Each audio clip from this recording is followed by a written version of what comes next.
Bismillahirrahmanirrahim. Alhamdulillahi rabbil alamin. Wassalatu wassalamu ala asyrafil anbiya'i wal mursalin Sayyidina Muhammadin wa ala alihi wa sahbihi ajma'in. Rabbi syrah li sadri wa yassir li amri wahlul 'uqdatam min lisani yafqahu qawli. Rabbi zidna ilman nafi'a warzuqna fahman thaqiba. Allahumma anfa'na bima 'allamtana wa 'allimna alladhi yanfa'una. Subhanaka la 'ilma lana illa ma 'allamtana innaka antal 'alimul hakim. Wa la hawla wa la quwwata illa billahil 'aliyyil 'azim. Amma ba'd. Qala al-muallif rahimahullah ta'ala wa nafa'ana bihi wa bi barakati 'ulumihi fid dharain amin.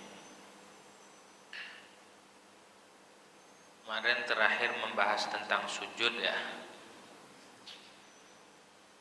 Namun di sini ada perbedaan antara sujudnya laki dan perempuan. Kalau laki-laki sunnah merenggangkan antara tangan dan paha serta perut, jangan ditempelin waktu sujud. Sedangkan perempuan harus menggabungkan tangannya, ditempelin ke paha, perut, gitu ya. Tujuannya apa? Agar lebih tertutup. Jadi kalau perempuan merapat, kalau laki-laki harus direnggangin tangannya, nggak boleh ditempel dengan paha, makruh kalau nempel. Juga dengan perut harus renggang. Posisi ini dengan pundak sejajar, gitu ya. Posisi telapak tangan dengan pundak sejajar. Nah, itu perbedaannya. Terus rukun salat yang selanjutnya adalah wathaminu al-julusu baina sajdatain. Rukun salat yang ke-8 itu duduk antara dua sujud. Wajib tuh, baik rakaat pertama ada dua sujud, harus diselam dengan julus bainahum. Ada duduk, harus duduk. Di rakaat kedua, ketiga, keempat, kalau yang 4 rakaat, nah itu mah julusul akhir.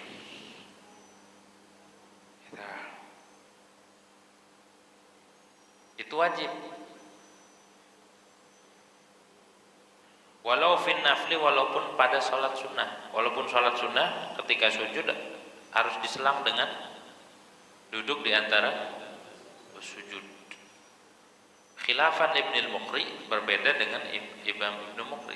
Pendapat Imam Ibnu Muqri, kalau di sunnah enggak. Atau julus baina sajdatain dikatakan hayatus shalah, buat pemisah doang. Gitu. Memisahkan antara sujud pertama dan kedua. Jadi menurut sebagian ulama, i'tidal sama julus baina sajdatain itu bukan rukun menurut sebagian ulama, tapi yang mu'tamad baik i'tidal ataupun julus baina sajdatain itu dua-duanya rukun, harus dilaksanakan. Makrunan bituma'ninati, halnya dibarengi dengan tuma'ninah. Harus ada tuma'ninah karena syaratnya ada 3. Syarat julus baina sajdataini ada 3. Pertama, alla yaqsida birraf'i ghairahu. 1, dia tidak bermaksud dengan bangun dari sujud. Bangun buat duduk maksudnya. Tidak bermaksud akan selainnya, 1 syaratnya. Gak boleh bangunnya karena kaget. Karena kaget dia ada gluduk, ada petir, dia kaget, bangun akhirnya. Itu bangunnya dia maksudnya kaget, bukan untuk duduk, maka nggak dianggap. Balik lagi harus 1 itu syaratnya, nggak boleh bermaksud selainnya. Kedua, syaratnya itu tidak memanjangkan melebihi zikir yang dianjurkan. Alla yutawwilahu fauqa dzikril masyru'. Tidak melebihi duduknya itu, tidak dilama-lamain melebihi zikir yang dianjurkan di situ. Zikir yang ada di antara dua sujud ini, duduk di antara dua sujud, yaitu aqallut tasyahud. Kan ada tasyahud awal tuh, at-tahiyatu lillah, assalamu alayka ayyuhan nabiy rahmatullahi wabarakatuh, assalamu alayna wa ala ibadillahis shalihin, asyhadu an la ilaha illallah wa asyhadu anna muhammadar rasulullah, Allahumma shalli ala sayyidina Muhammad. Berapa menit atau berapa detik tuh? Tidak boleh melebihi itu zikir yang disyariatkan. Kalau melebihi itu, karena duduk di antara dua sujud ini rukun pendek, kalau melebihi zikir yang disyariatkan, maka batal sholatnya. Kalau sengaja ngelama-lamain, maka batal sholatnya. Makanya jangan lama-lama duduk antara dua sujud. Itu kalau bacanya lama banget, ini kok duduk di antara dua sujudnya kelamaan ini. Baca apa ini? Gitu. Batal kalau sengaja dan tahu. Gitu ya, batal. Tapi wakhtara katsirun annahu ruknun qasir. Fala yadurru tatwilu. Sebagian ulama kebanyakan memilih pendapat bahwa itu termasuk rukun tawil. Rukun tawil, annahu ruknun tawilun. Itu rukun yang panjang, artinya boleh melama-lamakan zikir di situ. Namun yang mu'tamad itu adalah ruknun qasir, rukun yang pendek, enggak boleh dilama-lamain. Enggak boleh kelamaan. Gitu ya. Nah, seberat apapun masalahnya, duduk di antara dua sujudnya jangan lama-lama. Kalaupun punya masalah nih di luar, duduk aja ngelamun. Kelamaan 10 menit baru ingat, oh iya nih baru belum sujud. Gitu ya. Akibat dia mikirin masalah di luar. Masalahnya apa? Masalah antara ayam sama telur duluan mana? Gitu. Ini mah contoh. Masalah mah banyak. Ayam sama telur duluan mana ya? Gitu. Dua-duanya belum kebeli. Nah, jadi syarat yang kedua itu tidak boleh melama-lamakan, tidak boleh memanjangkan julus baina sajdatain. Yang ketiga syaratnya adalah tumaninah dengan yakin. Harus ada tumaninah. Nah ini dia, maqrunan bitumaninati, dibarengi dengan tumaninah. Jangan Allahu akbar nyambung gitu, kagak ada tumaknina sama sekali. Minimalnya tumaknina itu biqadri subhanallah, syukuran subhanallah, walaupun duduknya sebentar doang. Allahu akbar, duduk langsung sujud lagi, gak apa-apa, asal ada tumak. Nah, mana tumaknina itu? Surahnya bi antaskuna a'dhahu bihaitsu yanfasilu raf'uhu an huwihi, dengan bahwa diam anggotanya, jangan gerak dulu, diam sejenak. Syukuran subhanallah minimalnya syukuran itu. Sekira-kira terpisah antara bangun dan turun, antara bangun dan turun itu nggak nyambung maksudnya. Bangun, diam, turun lagi sujud kedua, itu terpisah, itu namanya tumaninah. Ruwiya an Abi Hanifah, diriwayatkan dari Abu Hanifah annahu qala, bahwa Abu Hanifah itu berpendapat in kana ilal qu'udi aqraba atau aqrabu, in kana ilal qu'udi aqraba jaza sujuduhu wa in kana ilal ardi aqraba la yajuzu. Kata Imam Abu Hanifah, kalau duduknya itu atau bangun dari sujud pertama, dia lebih dekat kepada posisi duduk. Belum duduk tapi lebih dekat ke posisi duduk, berarti agak bangun dikit ya. Boleh sujud, jaza sujud, boleh sujud lagi. karena udah terpisah itu.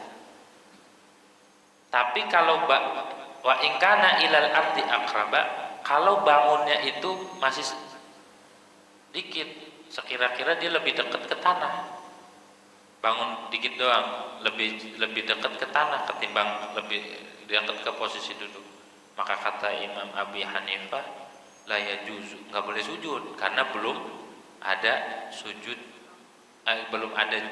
belum ada pemisah antara dua sujud. Gitu tuh. Diatur tuh sama ulama ya, diatur. Dapat harus tumakninah. Cuma sunnahnya was-sunnatu an yaqula fihi rabbik filli. Sunnahnya seorang itu mengucapkan di dalam julus bainas sajdatain, waktu duduk antara dua sujud mengucapkan rabbik filli warhamni warfa'ni wajburni warzuqni wahdini wa'afini wa'afani. Ini ajaran Nabi, sunnah. Dalam mazhab Syafi'i sunnah. Artinya rabbik filli, ya Allah ampuni aku. Butuh nggak kita sama Allah? Butuh ya? Sama ampunan Allah butuh nggak kita? Butuh. Makanya jangan ditinggal nih doa rabbik filli. Ini kesempatan minta ampunan. Sebaik-baik keadaan adalah keadaan di mana seseorang itu lagi dalam keadaan melaksanakan perintah Allah. Di situ ada hubungan antara dia dengan Allah Subhanahu wa taala. Selipin doa. Nah, ini doa yang diajarkan oleh Nabi Muhammad SAW. Minta ampunan. Minta ampunan di dalam salat, rabbik filli, ya Allah ampuni aku. Kenapa begitu? Karena kita banyak lalainya, banyak salahnya. Padahal lagi sholat tapi minta ampunan. Ya secara zahir orang ibadah itu lagi ngelakuin dosa, apalagi ngelakuin ibadah, lagi ngelakuin ketaatan ya. Tapi tetap diajarinya sama Nabi rabbik filli. Padahal lagi taat. Makanya kalau kita sedang melakukan ketaatan, jangan bangga. Jangan bangga, jangan ujub, jangan sombong. Kenapa? Kita nggak tahu ketaatan kita diterima apa enggak. Kita nggak tahu ketaatan kita ini sesuai dengan perintah dan ajaran Allah dan Rasul, nggak tahu. Makanya kita banyak-banyak ngerumasa. Walaupun kita rajin ibadahnya, walaupun rajin baca Qur'annya, walaupun rajin ke masjidnya, tetap kita harus merendah. Kita harus ngerumasa rabbik filli, ampuni ya Allah. Takut lupa lagi sholat, takut sholatnya gak sesuai dengan ajaran ya Allah, ampuni ya Allah. Diajarin rabbik filli. Gitu. Banyak dosanya. Dosa kita tidak bersyukur sama Allah, dosa nggak terima sama ketetapan Allah, histeris, nangis ketika ada sesuatu yang tidak sesuai dengan keinginannya, udah ngamuk-ngamuk. Nah itu dosa. Makanya banyak-banyak ngerumasa dah rabbik filli, ampuni aku ya Allah. Wahai Tuhanku ampuni ya Allah. Pengampunan, minta ampunan. Banyak dosa. Dosa lalai, dosa menunda sholat, dosa menunda-nunda ibadah, dosa ujub dengan ibadah, dosa tidak khusyuk waktu ibadah, dosa ingat makhluk ketika ibadah. Banyak banget dosanya tuh. Rabbik filli, makanya wajar gitu tuh mohon ampunan. Harusnya bukan sunnah. Mohon ampunan, wajib, banyak dosa.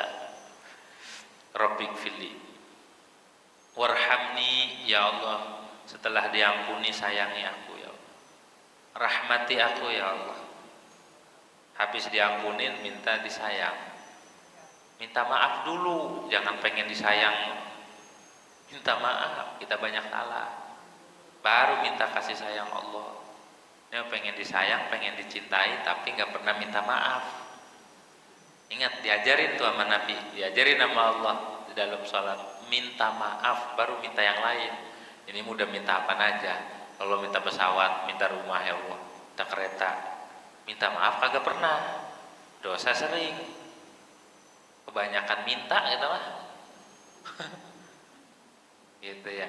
Sebaik-baik pemberian itu pemberian yang tidak diminta, Bu, Pak. Kalau diminta mah kadang-kadang ada syahwat, kita mintain yang gebu-gebu.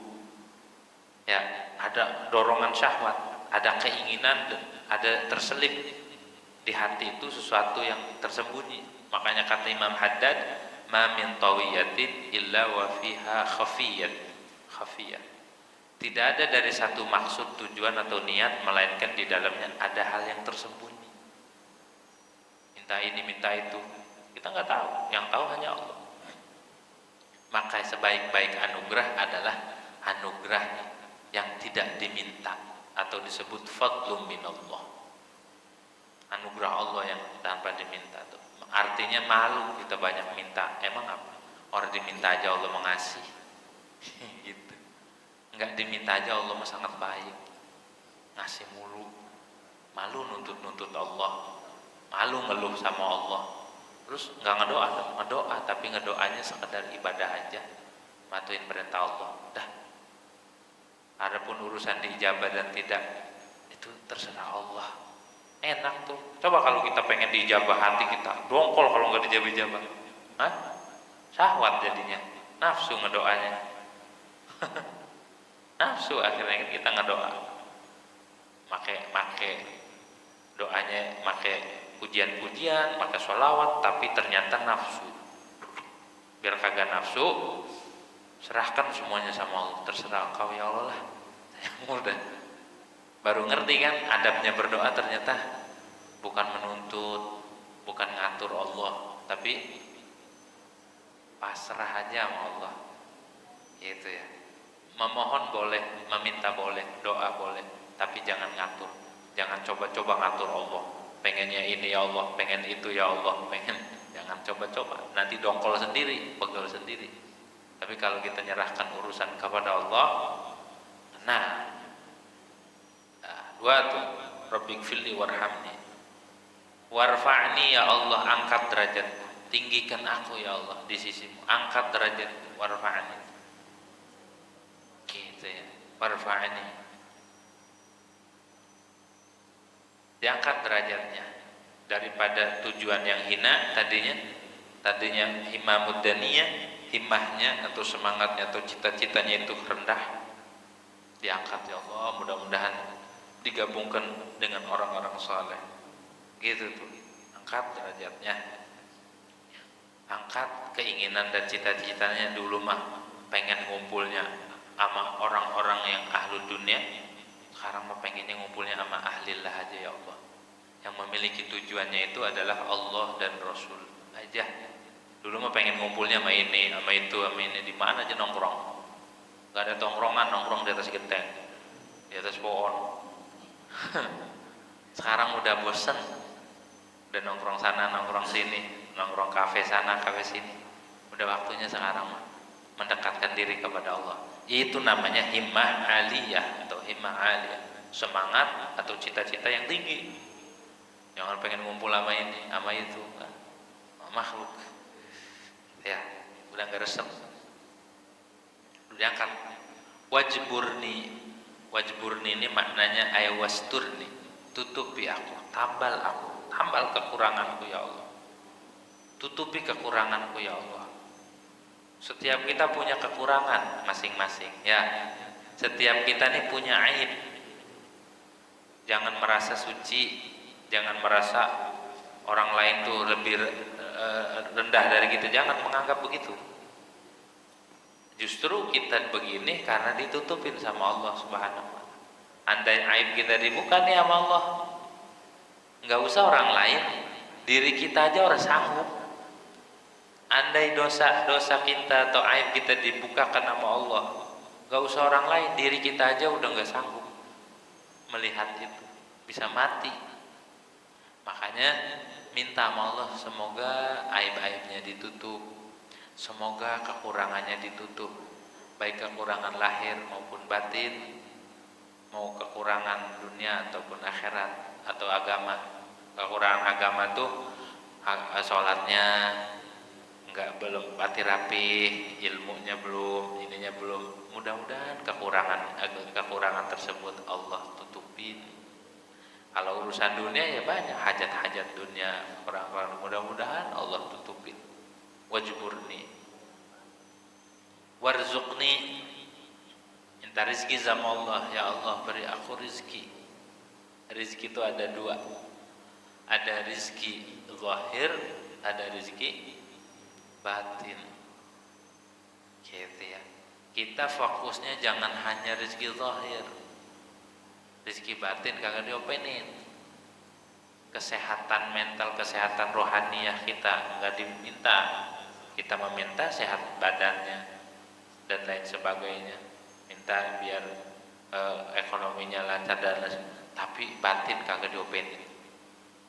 Ilmu, terus keyakinan, keimanan, ketakwaan, itu rezeki batin, minta sama Allah.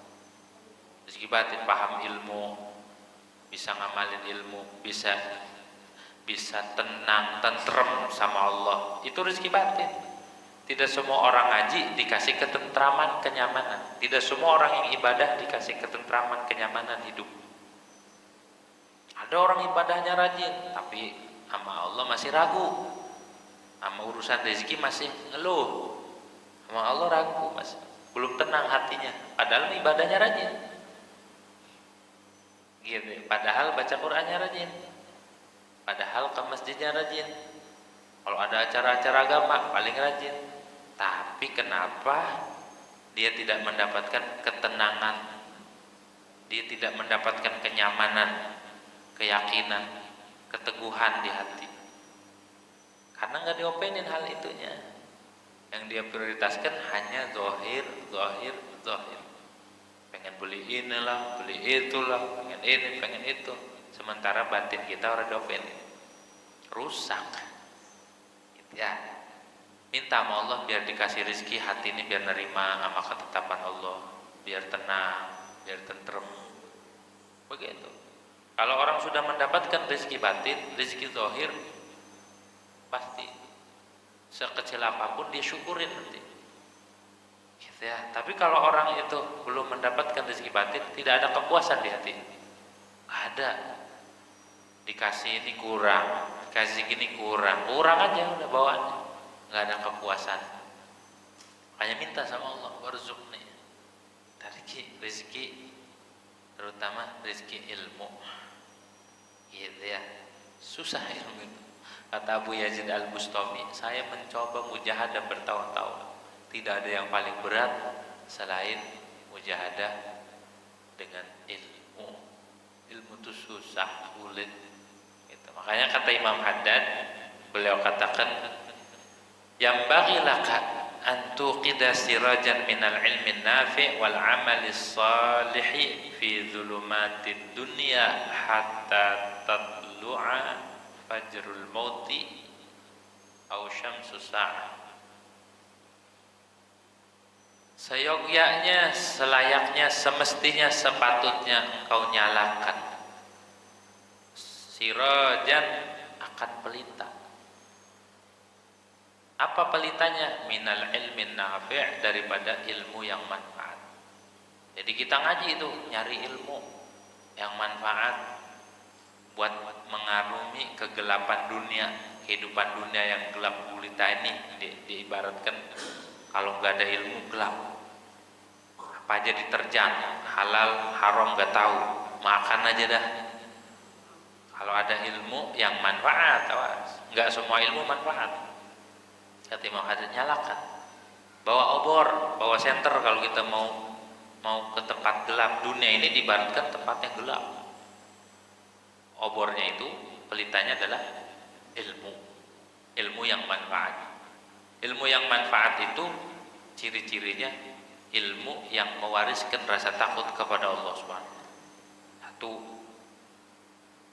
Ilmu alladzi yurisul khasyah, yang mewariskan rasa takut. Ngaji makin ada rasa takut di hati. Contohnya, orang ngaji dulu mah sebelum ngaji sendal siapa aja kita pakai. Ya, saya nggak pernah pakai sendal orang, tapi mindahin doang dari masjid ke rumah, diangkat kalau saya pakai sama aja, gitu. Itu ngambil namanya. Dulu mah begitu kerjanya. Atau ada ayam tetangga lewat, tewak. Ada buah mangga tanpa izin, petik. Tapi pas ngaji, oh ada rasa takut ya, kita nggak izin, ntar gimana? Tuh, berarti ilmunya manfaat. Tuh, ilmu yang manfaat tuh ilmu yang mewariskan rasa takut kepada Allah Subhanahu wa taala. Dulu mah berani banget pakai sendal. Dulu mah pakai sendal siapa aja walaupun nggak dicuri, cuma pakai doang, dipakai-pakai wae itu. Tapi pas ngaji tahu ternyata nggak boleh diamalin. Nggak mau asal pakai ya, karena itu gosip. Orang gosip sendal itu dosa, bikin gelap hati. Ya, jangan asal pakai-pakai wae. Misal kita mau ke depan sebentar, warung, sendal siapa pakai nggak boleh, begitu ya. Nah pas sudah ngaji dia tahu, takut. Itu salah satu contohnya. Dulu mah sama orang ngecilin pas ngaji, sekarang orang berani, gitu ya. Nganggap orang tuh lebih baik dari kita. Nah, berarti nggak merasa sombong, nggak ini lagi nggak. Maka ilmunya manfaat berarti. Gitu. Kedua, ilmu yang manfaat itu ilmu yang menambahkan kita semakin dekat dengan Allah Subhanahu wa taala. Bukan makin jauh, makin ngaji makin jauh, enggak. Makin ngaji makin dekat, makin ngerumasa, makin ngerasa hina, tuh. Makin dekat sama Allah tuh. Udah enggak ngopenin makhluk. Udah enggak dulu mau cari-cari kesalahan makhluk mulu. Cari-cari kesalahan orang lain, sekarang enggak. Orang peduli sekarang mah. Yang penting hubungan dia dengan Allah Subhanahu wa taala. Tumben Bang, enggak ngerumpi, biasanya nongkrong. Enggak gitu. Kenapa emang? Udah bosen gitu, temen nongkrongnya udah mati. Gitu ya, udah nggak ada tesennya. Jadi makin dekat sama Allah, makin ngaji makin dekat sama Allah, diamalin maksudnya ilmunya. Yang ketiga, ilmu yang manfaat itu ilmu yang menyebabkan seseorang itu mengetahui akan kekurangan dirinya, menyadari. Jadi makin ngaji makin dia melihat banyak banget kekurangan kita, banyak banget aibnya ternyata. Begitu tuh. Ya Allah, makin ngaji ternyata makin begini ya. Makin kagak tahu kita, makin banyak kebodohannya. Itu ilmu yang manfaat. Yang kedua, ketimum haddad harus dinyalakan dengan amal soleh. Bukan ngaji doang diamalin, dan tidak semua amal itu soleh. Amal soleh itu amal yang selamat dari penyakit-penyakit hati, penyakit amal seperti ujub, riya, takabur dan lain sebagainya, semua. Jadi amalnya makin bagus. Sebagaimana ngaji kudu ada gurunya, ngamalin ilmu pun harus ada gurunya biar manfaat. Begitu ya. Untuk apa dua? Kuncinya dua ini. Buat mengarungi kegelapan dunia. Sampai kapan? Sampai datang kematian. Sampai terbitnya fajar kematian. Sampai mati ataupun sampai hari kiamat. Dua kuncinya. Ngaji sama ngamalin ilmu. Udah itu aja. Gitu ya. Ngaji sama ngamalin ilmu. Kalau kita wa in baqita fi lailiha tantaziru tulu'a fajri au sutu'asy syamsi, bila engkau tetap di dalam kegelapan malam, enggak pakai senter, enggak apa, enggak mau ngaji, enggak mau nuntut ilmu, enggak mau ngamalin ilmu, enggak beramal, udah luntang-lantung bae, nunggu mati doang atau nunggu kiamat. Berarti dia akan haqqa 'alaika qauluhu ta'ala, berarti nyata firman Allah Ta'ala padamu. Apa kata Allah? Man kana fi hadhihi dunya a'ma wa fil akhirati a'ma wa wa adallu sabila. Siapa orang yang di dunia ini buta, nggak bisa ngelihat, nggak mau ngaji, nggak mau ngamalin ilmu, kan dianggap diperbahasakan seperti orang yang buta. Milihnya begitu, dia nggak mau makan center, nggak mau nyari yang nuntun, udah pengen gelap aja, udah pengennya gelap-gelapan, dan dia nggak mau ngelihat, nggak mau bawa cahaya. Siapa orang yang buta di dunia maka berarti buta di akhirat. Gitu. Buta di akhiratnya nanti. Rezeki ilmu tuh rezeki daripada Allah Subhanahu wa taala. Biar kita kagak buta, biar kagak sesat nanti di akhirat. Kalau ngaji kan tahu, oh ini yang ngebatalin, oh ini rukun, oh ini syarat, biar sholatnya diterima sama Allah Subhanahu wa taala. Wahdini, dan tunjukkan aku ya Allah, minta hidayah tuh. Terus minta hidayah. Di Fatihah ada ihdinas siratal mustaqim, di doa ini ada wahdini, menandakan kita ini belum benar. Jangan merasa udah bener aja, udah ngaji, butuh hidayah, ngamalin ilmu. Tadinya nggak mau ngaji, tadinya nggak mau nuntut ilmu, dapat hidayah, butuh hidayah kita, hidayah mau ngaji.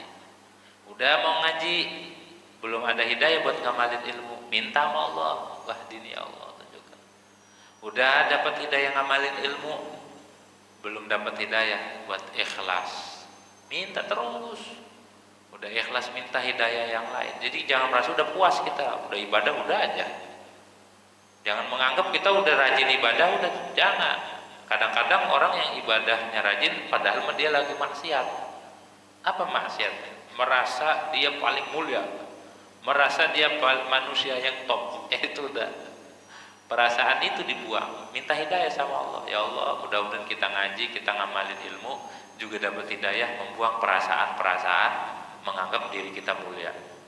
Orang yang menganggap dirinya mulia atau merasa mulia, ujub, takabur, karena ada kelebihan yang Allah kasih, baik kelebihan ilmu, nasab, atau kelebihan apapun, potensi untuk memuliakan diri dan merendahkan orang lain karena ada kelebihan. Nah, kita butuh hidayah buat kesadaran, buat nyadarin hal itu. Wahdini ya Allah, tunjukkan, jangan sampai yang kepleset ibadah sama ibadah, tapi kepleset sama ibadah apa? Ketipu sama ibadah kita. Ngerasa kita paling rajin, ngerasa paling top, ngerasa paling segalanya. Nah itu kepeleset sama ibadahnya. Jadi tidak semua ibadah itu benar, butuh hidayah, butuh bimbingan Allah Subhanahu wa taala biar bisa ngebawa awak, biar bisa ngebawa ibadah. Jangan sampai habis sholat, pulang sholat ngerendahin orang, nyala-nyalain orang, ngeremehin orang, ngehina orang. Berarti ibadah dia orang nggak kebawa ke kehidupan. Udah dapat hidayah berarti itu ya, masih mencaci maki orang. Wa'afini, dan berikan aku afiah, pelihara aku ya Allah. Afini itu dipelihara kesehatannya, kesehatan zahir dan batin. Ini orang kalau rajin ngebaca doa ini, zahir batinnya kalau diresepin maknanya, Rabbik fili warhamni. Makanya pelan-pelan, jangan Rabbik fili, baca apaan tuh? Gitu ya. Malaikat juga bingung catatannya kayak catatan dokter. Dokter kan catatan itu. Iya kalau yang bisa, oh ini obatnya anu. Nah, kalau yang nggak bisa ini apaan nih? Gitu. Kita juga Rabbik fili, jangan cepet-cepet. Rabbik fili warhamni, baca apaan sih? Pelan-pelan. Rabbik fili warhamni warfa'ni wajibuni warzuqni wahdini wa'afini. Orang kalau sering rajin rutin ngamalin ini, doa-doa yang diajarin Nabi dalam sholat, maka zahirnya sehat, mentalnya sehat. Ini terapi dari Nabi. Kalau pengen sehat mentalnya, kan banyak orang tuh sekarang tuh mentalnya pada sakit ya. Ini dia. Kalau pengen mentalnya, jiwanya, kejiwaannya, pikirannya sehat, baca doa ini. Wa'afini, minta afiah sama Allah Subhanahu wa taala. Wa'fu anni, maafkan aku ya Allah, maafkan kesalahan. Minta maaf lagi ujung-ujungnya. Dari awal minta maaf, akhirnya minta. Allah demen tuh sama orang yang rumasa, timbang orang yang ngerasa nggak punya dosa atau ngerasa suci. Allah empet. Allah tuh gedeg, Allah tuh benci sama orang merasa diri mulia, apalagi dengan pakaiannya seolah-olah orang suci, yang lain itu hina. Gak boleh gitu. Sayyidina Umar kalau keluar dari rumah, beliau itu tidaklah keluar dari rumah melainkan la yara li nafsihi fadlan ala ahad, tidak menganggap dirinya melebihi atas orang lain. Itu Sayyidina Umar yang surganya dijamin. Nah kita surganya buru-buru surga gitu, ibadah kita aja belum tentu diterima, ini udah pakaiannya udah, jalannya udah, apalagi dengan pakaian-pakaian kebesaran. Kalau orang tuh belum bisa membawa awak, pakaian tuh bisa nipu, gaya tuh bisa nipu gitu ya, nipu dirinya bukan nipu orang lain. Apalagi orang lain dirinya aja ketipu, merasa pakaiannya udah suci aja, merasa udah begini perkumpulannya. Nah itu makanya kadang-kadang perlu juga kita berkumpul sama orang-orang belegedemen ya, sama anak-anak jalanan tuh nongkrong, biar apa, biar merasa ya Allah diri ini rendah amat, hina. Jangan nongkrong di mereka merasa dirinya paling hebat, gak boleh. Kadang-kadang dengan tongkrongan orang-orang baik merasa ini mau perkumpulan orang-orang bener, kaya banget, berarti selain perkumpulan ini orang salah dong. Nah itu kan udah ngerendahin orang, gak boleh kita itu begitu. Jadi kita sholat, kita ibadah tujuannya biar ngeru masa. Jangan ini mau pulang sholat udah merasa dirinya udah gua habis sholat nih gitu ya, orang dihina-hina. Enggak boleh. La yara li nafsi la tara li nafsika fadlan ala ahad. Jangan sampai kita melihat, menganggap diri kita melebihi orang lain dalam hal apapun. Kita kudu rendah hati, kita enggak boleh menganggap diri kita paling bagus. Gitu ya. Enggak boleh ngehina. Rabbi habli qalban taqiyan naqiyan minasyirik. Ya Allah, wahai Tuhanku, habli, berilah aku qalban taqiyan, akan hati yang takwa. Ya Allah, anugerahi aku hati yang takwa. Naqiyan minasyirki, bersih, suci daripada kemusyrikan, kesyirikan. Mudah-mudahan di hati ini dijaga ya Allah, jangan sampai menyekutukan Engkau. Barian, yang bebas dari kemunafikan, dari kesyirikan. Kadang orang lepas, bebas dari syirik, tapi orang tidak lepas dari kemunafikan. Banyak orang termasuk dosa nih, begini nih kata Imam Sufyan, kita nggak mau nyuguhin ya, kita nggak mau orang tuh makan, cuma basa-basi doang. Mau minum nggak? Padahal nggak mau nyuguhin, nggak mau ngasih, cuma nawarin doang. Coba basa-basi. Mau minum nggak? Padahal di hatinya nggak mau ngasih air atau ngasih apa, cuma basa-basi doang. Itu basa-basi, kalau sampai dia makan, dosanya 2. Nggak lepas dari ini. Kalau dia nggak makan, nggak mau gitu. Udah nggak usah, tetap dosa. Apa dosanya? Pura-pura munafik, padahal dia cuma pura-pura doang. Kalau ada tamu jangan ditawarin, tapi langsung kasih, sungguhin, kasih petasan kasih apa. Begitu ya, jangan ini ditawarin dulu, mau makan apa, mau minum apa gitu. Kalau mintanya yang mahal emang siap, jangan ditawarin, kasih. Adabnya tuh, ada apa, kasih aja. Adanya garam doang, kasih garam gitu. Adanya sambal doang, kasih sambal. Petainya mana kata tamu? Petainya mati sendiri gitu ya. Jadi begitu. Itu termasuk munafik, segitu doang. Pura-pura, kita pura-pura, padahal nggak mau, kita nggak mau ngasih makan, cuma nawarinya pura-pura. Akhirnya beneran lagi, kan keringetan tuh. Ya padahal saya nawarin pura-pura gitu ya. Karena berdosa, karena kalau dia tahu bahwa dia itu nggak mau ngasih, pasti dia ogah. Ya, makanya kita harus punya hati yang tulus. Ini doanya, barian.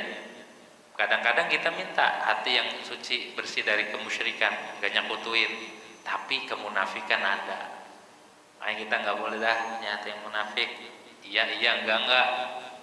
Jangan mulut bilang iya, di hati enggak. Nah, itu munafik namanya, berat. Gitu. Bari ya. La kafiran, bukan kafir, bukan hati yang kafir, wala syaqiyan, bukan juga hati yang sial, celaka, syaqi gitu ya. Hati yang bersih, hati yang takwa, bukan hati yang ingkang, bukan hati yang celaka, syaqi gitu. Bahaya kalau syaqiyan begitu. Di antara tandanya orang yang syaqi, orang yang arogan adalah orang yang durhaka pada orang tuanya. Itu udah dicap hatinya arogan, jabbar. Kan ada doanya Nabi Isa ya, abaron biwalidati walam akun jabbaron syaqiyya. Jadi orang yang durhaka sama orang tua itu predikatnya adalah jabbar, arogan. Syaqiyya yang celaka. Jangan sampai kita punya hati arogan dan celaka. Wala yakhtassu, dan tidak khusus hadad du'a'u bil munfarid. Tidak khusus doa ini buat munfarid, tapi buat semua, mau makmum, mau imam. Sunnah membaca doa Rabbi gfirli warhamni warfa'ni wajibuni warzuqni wahdini wa'afini wa'fu anni. Jadi tambahannya Rabbi habli qalban taqiyan naqiyan anisyirki minasyirki bariyan la kafiran wala syaqiyya. Sampai diajarin begitu. Kita saking disuruh ngejaga hati itu. Jangan sampai punya hati yang celaka. Hati yang dilaknat, hati yang dikecam sama Allah Subhanahu wa taala.